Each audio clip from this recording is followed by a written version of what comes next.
2024 আইপিএলের নিলাম থেকে খুব ঘটা করে মিচেল স্টার্ককে দলে ভিড়িয়েছিল কলকাতা নাইট রাইডার্স। শাহরুখ খানের ফ্র্যাঞ্চাইজির ব্যয় হয়েছিল 24,75,00,000 রুপি।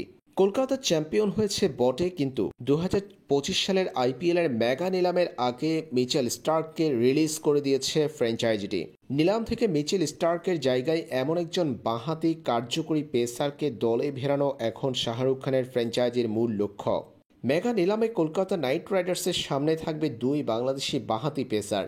মুস্তাফিজুর রহমানকে চেন্নাই সুপার কিংস নিলামের আগেই রিলিজ করে দিয়েছে, তাই ফিজ থাকবেন উন্মুক্ত। নিলামে মুস্তাফিজকে দলে ভেড়ানোর সুযোগ থাকবে কলকাতার হাতে।